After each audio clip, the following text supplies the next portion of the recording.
All right, everybody, we're going to get started.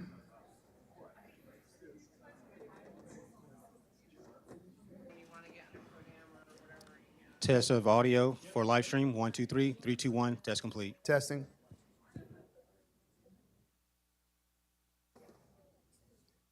No, we're good in the back room as well? We are good. They're good back there. They're streaming. All right, outstanding. Good morning, everybody. That's a tough act to follow, obviously, this morning. So on the front end, I will say that I love America, and I love each and every one of you guys. In 2006, I deployed to Iraq and Afghanistan, and I had the unique opportunity to travel to all the FOBs, right? I had a NORSAT engineer. We were going to upgrade DVIDS satellite terminals. We're also training everybody at each site that we went to. Before I left, I pointed to one of my web developers and I said, build me a unit contacts database. This is 2006. So the way it worked is I had an Excel spreadsheet when I went to each unit, and I would record the people in the unit, the name of the unit, and we'd submit that back to Atlanta, and they started building the unit contacts database. The method by which we did things back then is we distributed content, but the content was distributed by media relations specialists. At the end of the day, they would take what they've distributed, send it into their manager. It was all accumulated and put into this spreadsheet, a dirty spreadsheet, right? Fat-fingered, different things, but it would say content sent to CNN, BBC, Sky News, or what have you. So I get to Balad, and there's a young crew there, and I've got, a flash drive in my pocket. I don't know how then I could plug it into a computer, because as we know, we can't really do that in the world in which we live in. But either way, I pull up the Excel spreadsheet, and behind me are the troops. They were at the end of their tour. I think it was a 210th MPAD. And they were looking over my shoulder, and they saw their product, and they saw that it went to CNN, wherever. Now, these kids were going outside the wire routinely to do the work, and they were like, sir, this is amazing. We put our lives on the line, and we go outside the wire routinely, and it's amazing to see that our content really actually went somewhere. That was the beginning of DVIDS 360, the full cycle digital content management system. The thing that has driven me and the DVIDS team for years is that service member. And we have been directly supporting the warfighter in that fashion for 20 years. And we've taken the overall program and built it to more directly not just support the warfighter at the lowest level, but all the way to the top. And so the system and the program behind that has that passion, right? Because in our profession, we all know we're a part of something that's much bigger than us, right? No greater love hath any man than one who's willing to lay down his life for his friend, right? We're connected to that.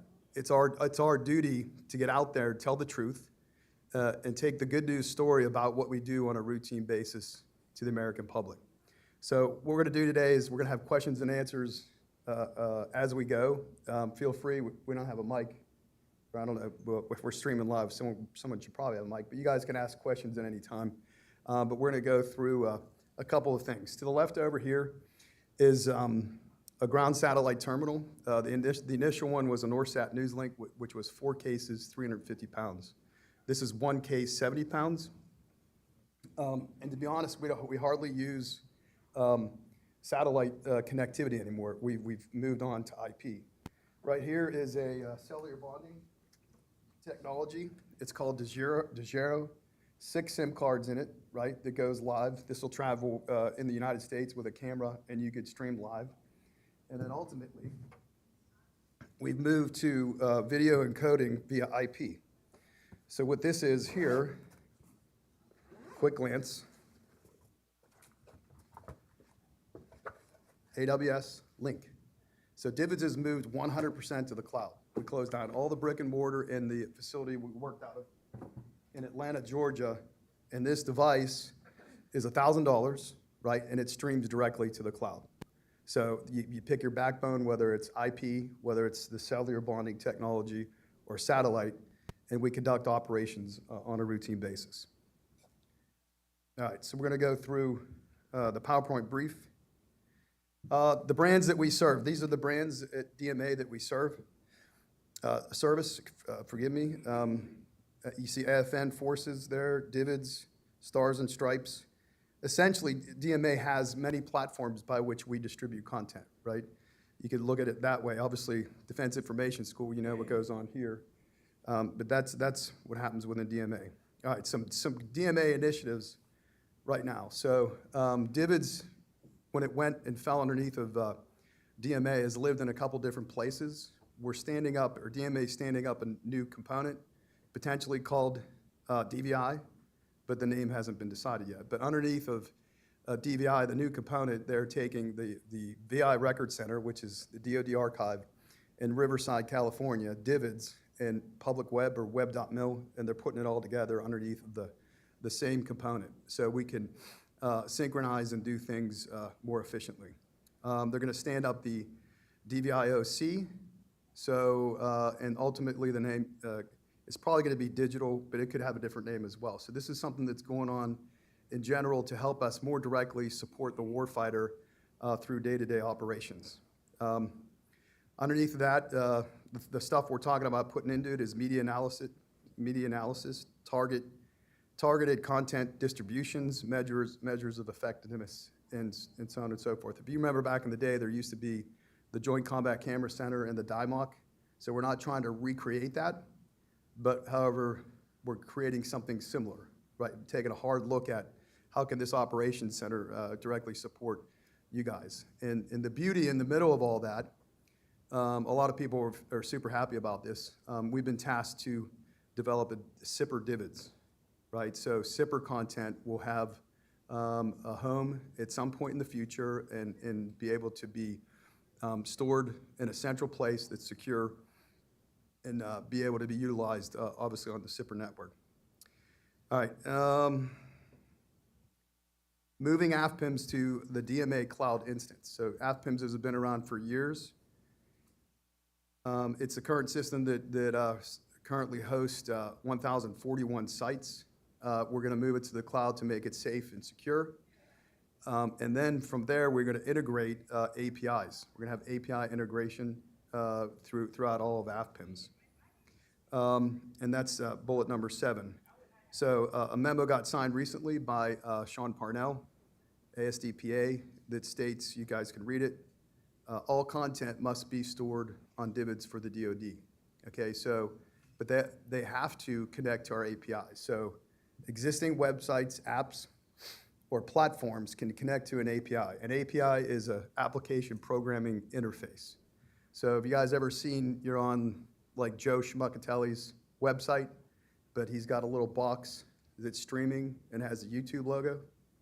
Well, we all know that's streaming from YouTube, right? But it's over here in streaming. That's an API. Okay, so if you go on to, I almost said defense.gov, war.gov, which it is now, and you see live streaming video, AFPIMS is behind that, and they're integrated with our live API, and they're also integrated with our video on demand API. So any video that you watch on 1,041 sites currently is coming from DVIDS. So imagine for the entire Department of Defense having one place where the content is stored, and any website, whether it's in AFPIMS, whether it's Army Corps, what have you, can consume the APIs, and it's seamless. So what's been asked from the field for years now is just give us one place to submit, right? So I don't care if anyone ever logs into DVIDS at all. It's not our job to promote DVIDS and say DVIDS is the greatest, right? We would like to be the mouse on the wheel, as a hamster on the wheel, in the background, supplying all the content. So when you go into AFPIMS, when this is complete, when you submit content, it'll go to DVIDS, and it'll come immediately back to you. And you have no idea that it went to DVIDS. Well, you might know, because I'm telling you how it's working at the moment.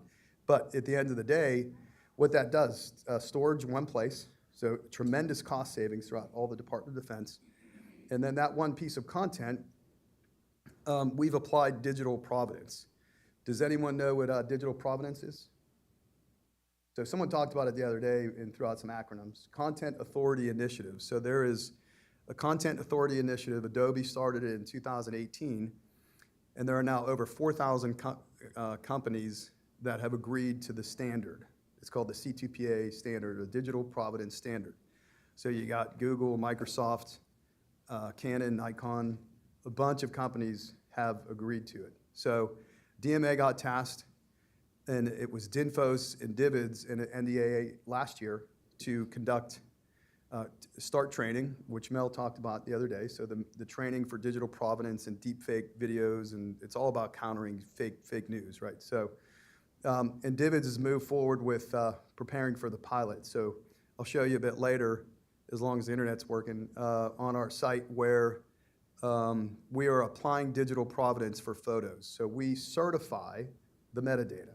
So what that means is we guarantee that the metadata that's on the photo is from the original source, and obviously we track who submitted it, who released it, the whole 9 yards, and the data behind that. We are currently building in the watermarking, open source watermarking that the CTPA standard folks offer, and then we'll tie up a neat little bow on photos and move to video next. So all content in one place saves an immense amount of money, and that's connected through the APIs to platforms, apps, and websites. All right, AFN. Currently what's going on with AFN, they're moving to IPTV over the top box app delivery to service members, shutting down satellite delivery to service members deployed worldwide. And Colonel McNorton talked about that the other day. So that's another DMA initiative that's going on as we speak. And the overall initiatives or current changes to DMA is to ensure that the resources that DMA have directly supports the warfighter, right? And taking a look at and assess the whole organization and ensuring that we're doing that, directly supporting the warfighter to support the SecDef and the president. All right, so I hate PowerPoint, so I know you guys can read. We started in 2004, and gee, it's 2025. Full cycle digital content management system began 2007. You can see when we did our first HD hit, Super Bowl, 111 million viewers. 2014, we launched Defense TV. Now we got to figure out what a brand would be or whether we just shut it down. But either way, Defense TV doesn't really work anymore, but we'll look higher to get some guidance for that. Maybe. I don't know. I don't know if that makes sense, but we're gonna ask higher about that. You know, Sir Colonel McNorton is gonna have an opinion, or they'll give us direction. It was the first over-the-top box app in 2014 is when we launched Defense TV, and we had that up and running on Apple TV. You could see Roku, Fire Stick on your phone, Apple, and Android. The kicker was 2022, we 100% transitioned 100% to the cloud. So we shut down the commercial satellite hub in 2022, saving $1.5 million for infrastructure. Facilities and infrastructure we saved. We moved to the cloud, 100% in the cloud, 100% government code, 100% government infrastructure as a service. So we're in AWS, and everything is owned by the government. So that's a beautiful thing. It's a GOT system, a government off-the-shelf system. So what it does is it centralizes everything, and it makes everything very affordable as we move forward. So we created a cloud network operations center. We used to call it the technical operations center, but so now that we're in the cloud, we came up with a new name.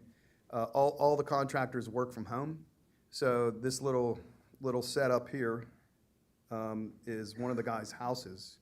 And you've got the cloud network operation team. 2 guys are in Arkansas, guys are in other locations, and they have been doing live operations for the SecDef, White House Communication Agency, POTUS, Department of State without flaw for 3 years from the cloud, which is also saving money. We use very little full-time orbiting satellite space, ground satellite terminals. That's the DVIDS Direct Ultralight, same thing in the picture.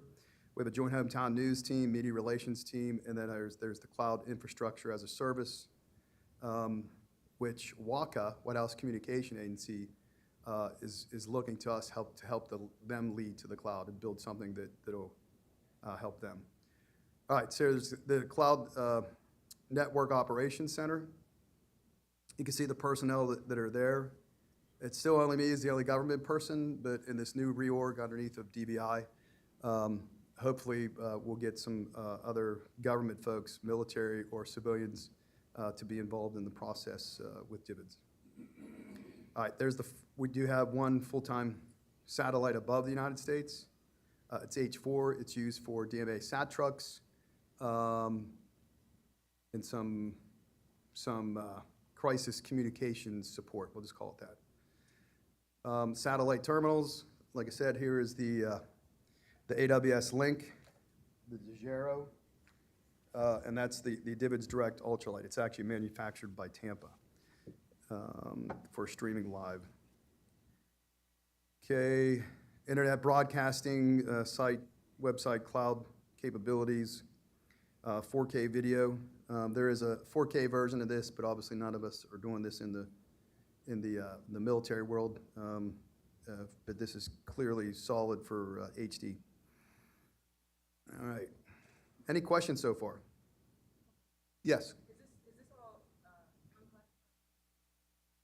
Yes. Yeah, DVIDS is 100% publicly released content. So we exist in an IL2 commercial space in the cloud, and everything is publicly released. Yes. For your youth relations team, how much active marketing Well, over the years, we've reduced cost, right? So, and I've done this over the years by de-scoping. I've been directed to do some of it, but we've reduced costs by about $3 million. There used to be 20 media relations specialists, and now there are 3, a manager and 2 people. So the direct marketing of content like we used to back in the day, which was market photos, market videos, it's available, and they support some events throughout the year, like NORAD Track Santa. Every year they support NORAD, and they conduct that event. Last year they coordinated 150 live interviews. So there is kind of that marketing that's available, but it's not widespread like it used to be. So. Do you have any sense of how media are still? Oh yeah. Yeah, there's a slide here. We'll show you how many people are registered. We run download reports, placement reports. The media is connected to DVIDS every second of every day. Then they look for content. So if you post something on DVIDS, the media picks it up like all the time. And the whole point of our mission is connecting the military to the media. That was the mission in the early days of DVIDS. Those 6 ground satellite terminals were on the ground. We would do live remote interviews. So United States Third Army, for the invasion, embedded 600 media, right? And when it was over, they all went home. And Third Army was like, how do we get them back? And then someone said, DVIDS, right? So the ground satellite terminal, stand in front of a camera, and that's how we would do business. So yeah, but the media is still connected to DVIDS and eats up the content all the time. We just launched a DVIDS Direct 3.0 app. So DVIDS Direct 3.0 is our submission portal for content. It's now available on iPhones and Androids. So this comes into use for daily business to sort of streamline stuff. When I think of the Army's UPAR program, this is something that, if used the correct way, a public affairs officer can deputy badge a UPAR and say, go take some pictures and send them back in. And then when they come in, they could be directed, just take the picture and we'll fill in the cut line and all the metadata or what have you, but it's available to kind of streamline what's what. Yes? No, feel free, that's what this is all about. All right. I noticed when I upload articles that I prefer the Army's interface Okay. over DVIDS just because it's more capable of doing links and that sort of thing. Okay. Where DVIDS you have to just post all those at the end. And so is there any plan to update that interface at all?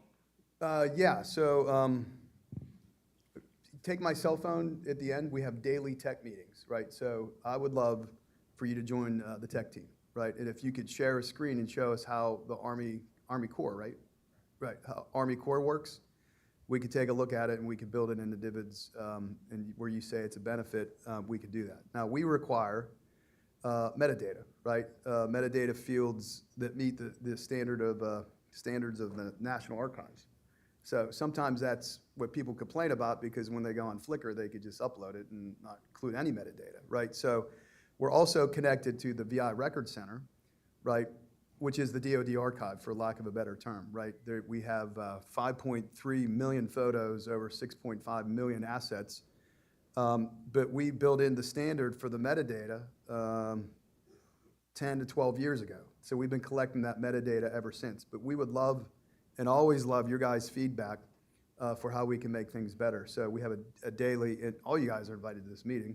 If you ever want to come with a good idea or something, just, you know, well, you'd have to get the link so you couldn't just pop in there. But we'll pull you into the meeting, and then we'll take a look at it. And if it's something we could do or add to the process, we'll absolutely do it. Okay? All right, so, Oh, we got another question in the back. yes. Yeah. Ooh, wow. Feedback here, so I'll Yeah. hold it. I don't know where the speaker is. Yeah. Yeah, no, Yeah. let me just move away from the speaker. Okay. Quick question, because we were talking about metadata, and Yeah. you talked about posting on AFPIMS that would then go to DVIDS and then come back without you even realizing it. Yeah. As far as the metadata, I know when you're posting on AFPIMS, you're not putting half of the material that's required for metadata. Right. And it's almost like a dual hat, you know, I'm doing this and I gotta do this. How are you guys going, what's the status like? What are you guys gonna be doing to mitigate having to go to DVIDS to insert or add more metadata that you didn't do when you're posting to AFPIMS? Well, what will change in AFPIMS is at the point of submission in AFPIMS, you're going to be using the DVIDS API, right? So you can't get content into the DVIDS unless you meet the metadata standard. So in the AFPIMS interface, you'll upload and you'll be required to enter all that metadata. It might drive people crazy, but if they're uploading to two places, so I do it in AFPIMS, it's easier, and I come over here, right? And I do the DVIDS, I mean, you're doing it twice, so you'll just have to upload it one time with all the metadata correctly. So it uses the API, and then it mandates that people meet the metadata standards. Anyone else? Me? Okay. So, quick question as a creator. DVIDS is a great place to get video and assets to put in our videos when we're creating stuff, but it's mostly newer imagery and video. Yeah. Is there any thought to bringing historical, like past early 2000s, 70s, 80s into it? So searching NARA is miserable, trying to find Yeah. least stuff through there. So trying to integrate maybe that as a search function within DVIDS to have more historical footage and imagery available? Yeah, so the VI Record Center went through all the physical media they had in Riverside, California. So they've gone all the way through that. And now that team will be looking at all of DVID's born digital content, right? And all of their content that was physical that turned into digital is in DVIDS in the back end as well. So, and with this new API saying content has to be on DVIDS, we want to reach out and get all that born digital content into DVIDS, right? So we all know, like, Third Army invaded Iraq, had DVIDS shortly thereafter.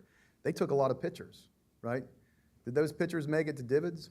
They did not, right? They were on a hard drive somewhere, and from what I understand, a tech guy accidentally wiped out all the photos. But there is a lot of born digital content that's out there that's not on DVIDS. You know, 2004 to now, and then even the older stuff, if you put it into DVIDS, you're meeting your Title 44 requirements for the archive because it goes into DVIDS, and then the VI Record Center team reviews it, and then sends it to the National Archives.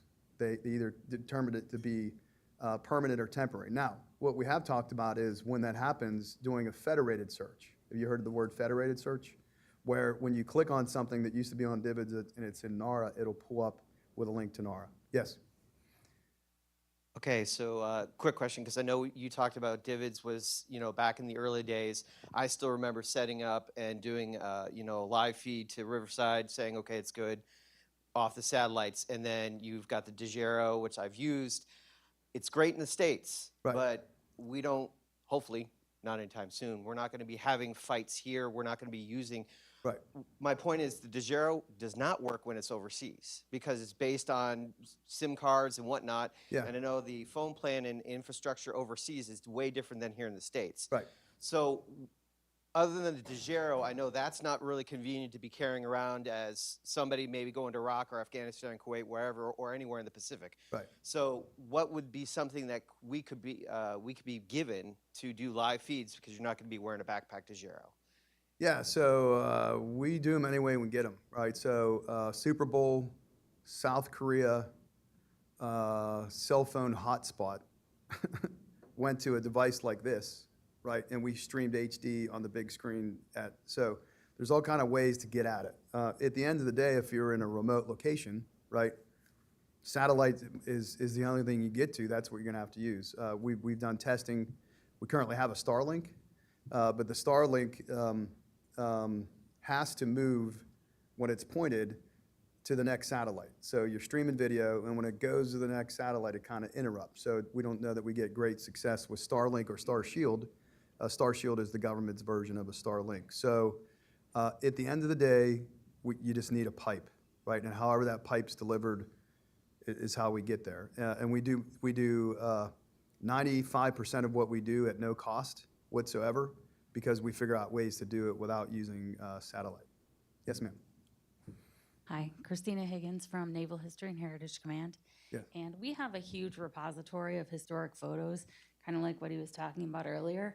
And we could upload those to DVIDS, but we don't have like VRNs, we don't have metadata for Yeah. a lot of those. So how does that work? Or what do you envision that looking like for getting that information aligned with DVIDS? Yeah, so obviously there's, I'll say the word arduous, right? Because when you upload content to DVIDS one at a time, if you're not embedding the metadata in the IPC metadata fields and it automatically uploads from the camera, I mean, there's ways to streamline even one submission.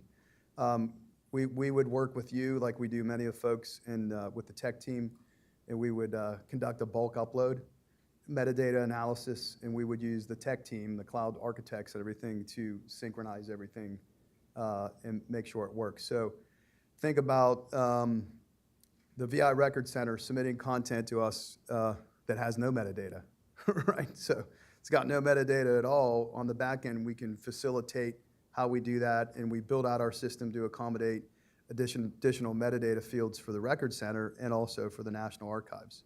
Yes?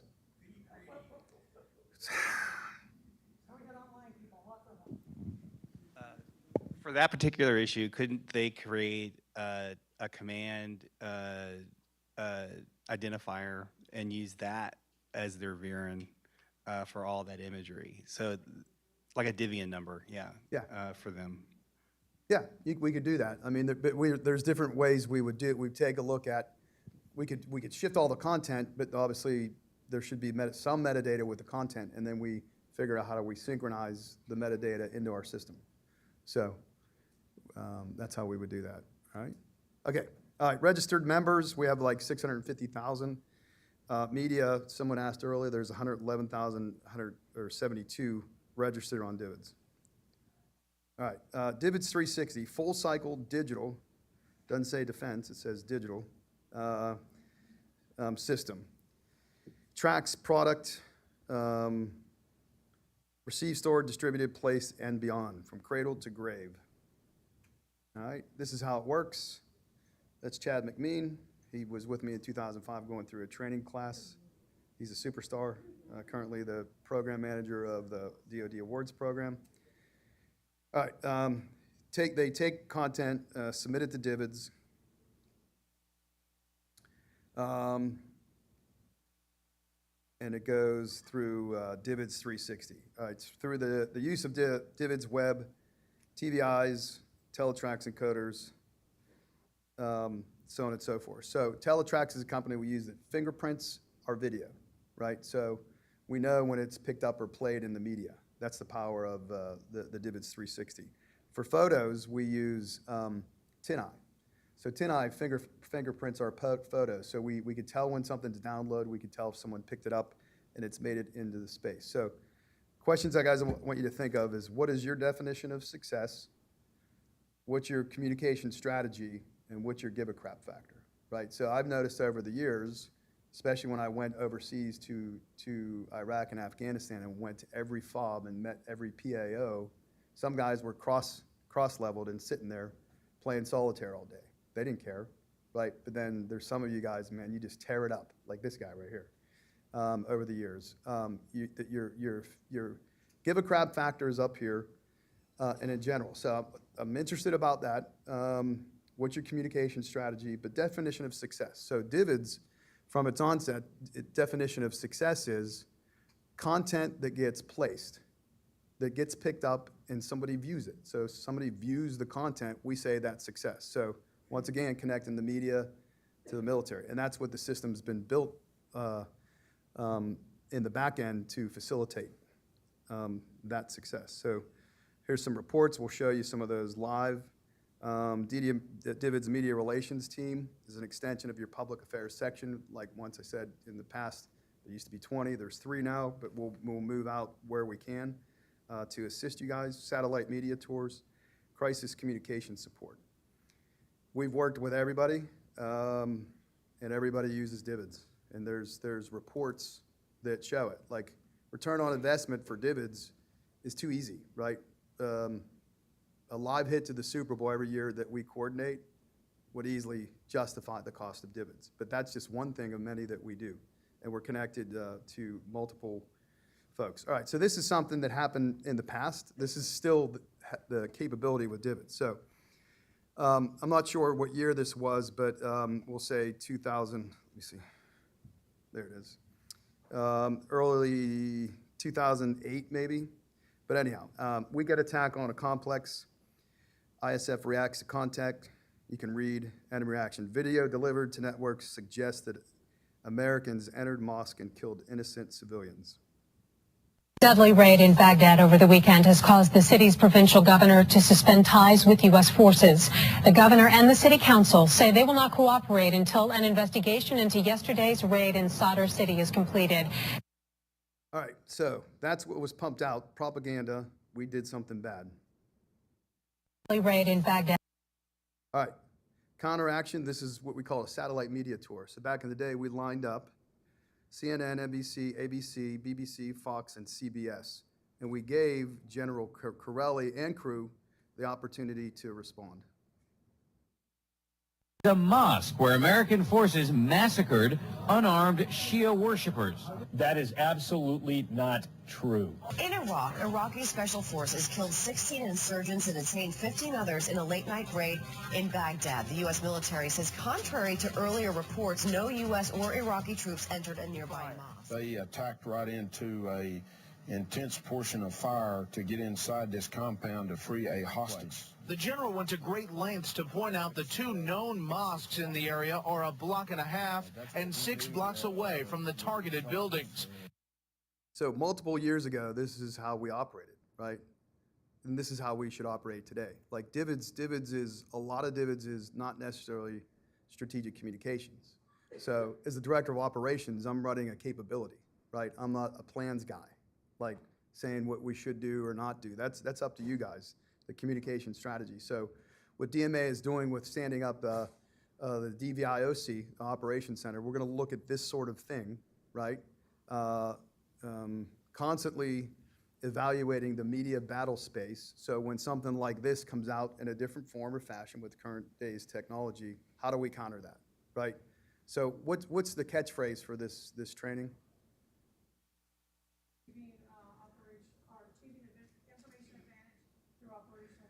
Information advantage through operational success. So DVIDS is all about, and DMA is going to be all about doing just that, right? Colonel McNorton is a superstar. You talk about somebody that put his life on the line for our country, that guy, in a public affairs fashion. He deployed like 5 times to Afghanistan.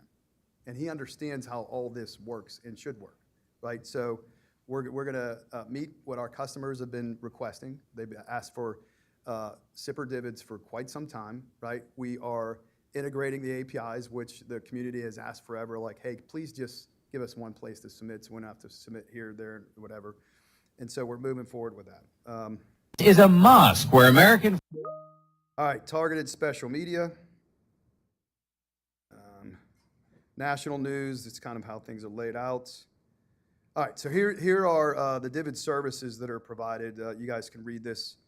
Feature pages, a lot of this stuff you guys know about. 508 compliance is taken care of when you send it to DVIDS. We create closed captioning files and transcripts. So if you want an immediate transcript after an event or when you submit content, it is automatically generated. None of this costs DoD people anything whatsoever. Subscriptions, subscribing to content, unit contacts, DVIDS Direct 3.0 portal. I don't want to read all of it to you. Storage of all content, unit dashboard, fingerprinting and watermarking of video for tracking purposes. We issue Vision IDs. It's now issued from DVIDS. We picked that up from DVI when it was shut down in the past. Divian issuance, streaming. It goes on and on. And then you can get to other service. And then, of course, digital provenance. And we'll talk about that in just a second. All right, any questions about those value-added services? It's a lot. Okay? All right, so we'll come back to that in a minute. Let's go here. See if the internet's working. Let's see. All right, so here's the back end of DVIDS. Hopefully this works. All right. We're going to go to DVIDS 360 reports, and we're going to generate a report. This performs so much better in the cloud rather than in some back data room in Atlanta. It's amazing. All right, so Defense Media Activity Proper is the unit that it's on at the moment. We're going to take a look at uploads. So, all right. And then we're going to take a look at a certain time period, right? I can't see because I'm blind, but we're going to generate the report. Okay. Here, right away, you've got 557 uploads, 28th of August through September 11th, right? And it tells you journalists are the people that submitted content, so on and so forth. A lot of this is seamless. These are tabs. It looks way better when you log into this. And I know a lot of you know this stuff, but this is going to be for the folks that don't. The journalist, this gives you the specific people, what they submit, and how much content. These are the peanut butter jelly sandwiches that everybody makes, right? We just count what they do. But if you want to go back in here as a journalist or a storyteller, and you're putting together an NCOER or what have you, it's all calculated here. We build portfolios for everyone that submits content, and it tracks everything for the life or the career of the individual that submits. All right, so we're going to go here and edit. But the neat thing about this is you got the subordinate units. And it's a roll-up. So you see how you got AFN submitting content underneath of DMA proper, Media Center Japan, Office Secretary of Public Affairs, or we got to change their name of their unit. Secretary of War, Public Affairs. There's that daily tech meeting I was talking about. There we go. All right, so that's for that piece. But ultimately for success, what we want to look at is placements. It's our definition of success. It might not necessarily be yours, but we're going to go to, all right, placements, and we got to do a lesser time period. So we're going to go,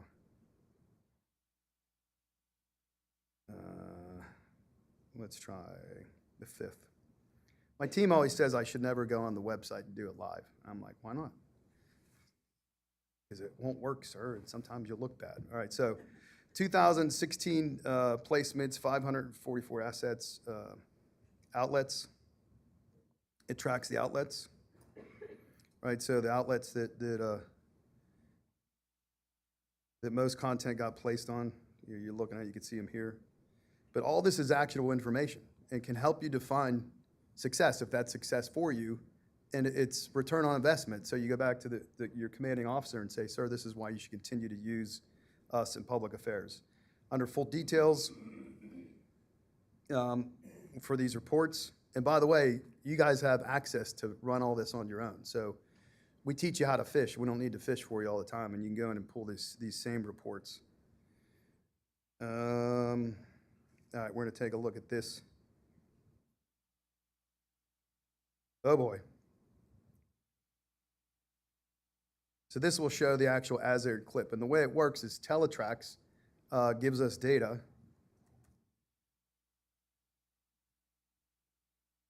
Data that says at this very time, your video started and stopped. This is where it played, and it played on BBC. We go in, on the back end, the DVIDS system, we connect TVIs, and it goes and finds the as-aired clip.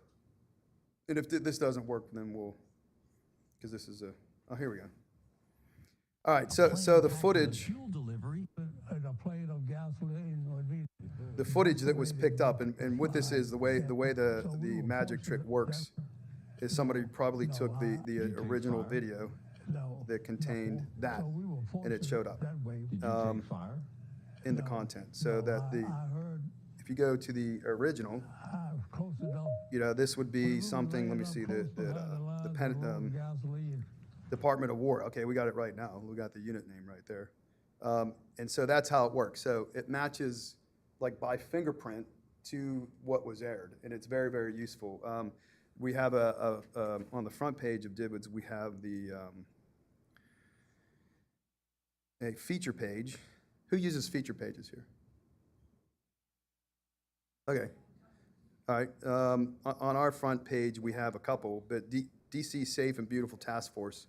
You put the tag in and run that report, you'll see all the stuff that's been picked up. That's all over the news, showing the National Guard supporting that effort in DC.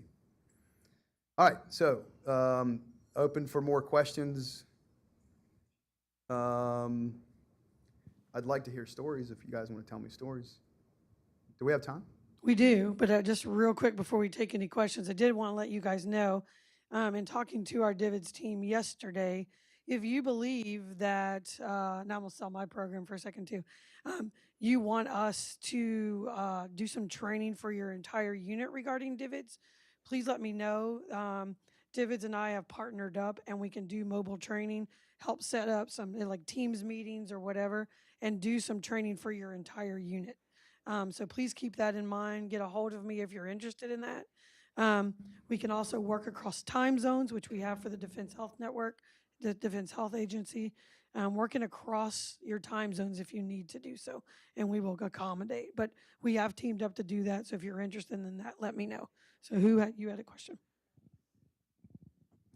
Hi, just another touching on the back end DVIDS Direct interface. It'd be super helpful if we could like bulk edit captions instead of having to like copy and paste into every single one, or having to re-put it in every single time, because what takes me maybe like 10 minutes on Flickr, what takes me maybe like triple the time on DVIDS. Yeah, so that just makes me not want to use it. You know what I mean? Yeah, I fully understand. So if you want to stop by and talk to the girls that are here, we've got Lynn Skidmore, who will show you what we're doing with bulk uploads. So you just might not know some of the latest updates that will be helpful. All right, thank you so and then much. also we'd love to get your input so we can improve the system for you. All right, thank you so much. You're welcome. Another invite to the tech meeting. That's right. It's going to be a big tech meeting. So my heart and interest are with base and garrison public affairs teams. So let's say there's an incident on a base and they get photos, maybe even some digital. Yeah. And the PAO looks at it, it's releasable, legal looks at it, it's fine, the commander looks at it. There's always a push for time within 1 or 2 hours. Right. So now they put it up on website, maybe on their Facebook page, perhaps Instagram. The PAO or commander makes the appropriate statement, and the local media or whoever pick up on it. Are you guys now saying there's extra steps that PA office now needs to take to get this information into a broader DVIDS library, or do you guys just go and get it? You go always looking at Facebook, always looking at Instagram for images and stories. My concern is the base PAO, who's usually understaffed and overworked, are you adding work to a base PA's job? No. So the memo for the API integration has to do with websites, apps, and platforms, right? I don't think I've seen a policy specifically talks about social media posts. Now, there's a requirement that already for what you share on a social media site. So a social media site is not a government platform, right? So a social media site, as we know, is Facebook, Twitter, or something outside. So that's not where it applies there. This would be current existing websites and or future websites. And we could just stop right there, right? The content has to be on DVIDS, right? So the way things operate now is speed it speedily as you can. You upload it. You know, I said the other day, all of the above is the right answer, and it gets out there quickly, and you want to use Facebook, Twitter, whatever to do that. That's good stuff, right? But at the end of the day, what I see as a travesty is we're routinely posting on social media all the time, and that's not a place for archival of content, right? So stuff gets posted on social media, and that platform, you know, will delete it at some point in the future. Yes, Mr. Michigan. Go blue. So on that, so you asked what our definition of success is. Yes, and I sir. would say from an installation perspective, if we're required to use DVIDS, I would like to no longer have to use Flickr. But I can't make that choice right now because my users right now, my customers who want the images, it's so much easier Right. to pull off of Flickr, and it's so much easier for my staff to download off of DVIDS. So just to answer your question, that would be the definition of success for me in regards to what DVIDS could do for us, at least from an installation perspective. Right. So what are you saying now? So Flickr, you want to keep it on Flickr? If it's I'm not. No, we have requirements to put things on DVIDS. Yes, sir. And I understand it, and I agree with it. Yeah. But when it comes to like our archival footage, so like if we're covering an installation run or a 9/11 ceremony, Yeah. we're putting those on Flickr for public distribution. Yeah. Because it's easier for the public to get off of Flickr. Success for me to where we don't have to do it once, I would absolutely love to be able to just put it on DVIDS Right. and let everybody pull off of DVIDS with a repository and things of that nature. But from what I get from my staff and from what I hear from customers, it's just not, you need a login to be able to get DVIDS imagery. If you're a family member who wants to see what your spouse did or what your child did, DVIDS is not the convenient answer for it, so we put it on Flickr to meet that requirement. Right. For So- me, it would be great if we could just put it on DVIDS. Yeah, and obviously you could do that. And we're not so we obviously forward stream live, right? So we're about all of the above. So there are requirements, and this specific API thing doesn't say that you need to change anything about what you're doing, right? Other than there's a requirement to put things on DVIDS, right? So now I you're would just like to work once. Is that what? yeah. So in unit contacts, you can click a button and add your YouTube link. This is something we currently do, right? So you add your YouTube link, and every video that you upload automatically goes to YouTube as well. So we're not saying like only on DVIDS. So we could look at maybe an interface on Flickr as well. But at the end of the day, the value add for DVIDS is people register, and when they download, we know who's consuming your content. So that's actionable information that would be helpful. If you put it on Flickr or anywhere else, you have no idea, who's consuming it.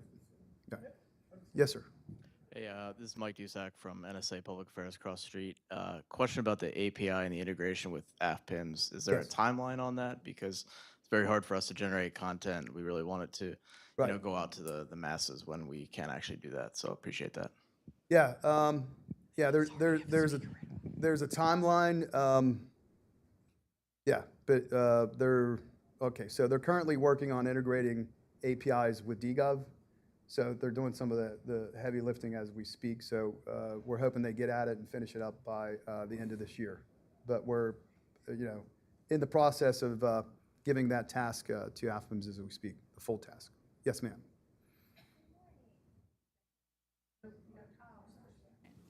Good morning. There we go. Morning. So question, if I understand from previous conversations, through DVIDS, when you upload a picture, can you then push that picture through DVIDS out to other platforms like YouTube and Facebook and Instagram? So that is trying to reduce the work, so at least you're uploading it one place and then pushing it outwards from there? Yeah. So currently the interface we build in is with YouTube for video only. I have this idea.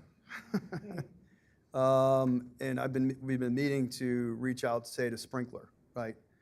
And talk to them. If Sprinkler has an API, because the API isn't just a DVIDS thing, it's an application programming interface that at the point of submission to DVIDS, right, maybe you upload your Sprinkler account, right, and there's a way to, when you're uploading it, hit your Sprinkler, and then it goes into Sprinkler, and off it goes. So what the benefit to us would be from a records keeping standpoint is we've got, the official thing that you guys created. And then what we would want is from Sprinkler would be the data entry into our system would be on this day, this content was shared to Sprinkler, or if they could give us Facebook, Twitter, or whatever, then it would be a record of that happened. Because DVIDS, the process for DVIDS, all content is released at the source. And when you submit content to DVIDS, one of the metadata fields that you have to put in is the release authority's name and contact information. So we hold you guys accountable via the unit contacts database.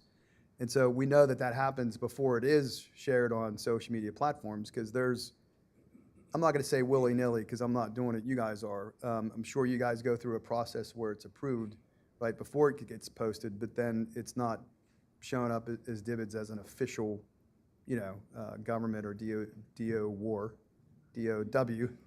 product. So we do have time for one more question. All right, so anybody got a story?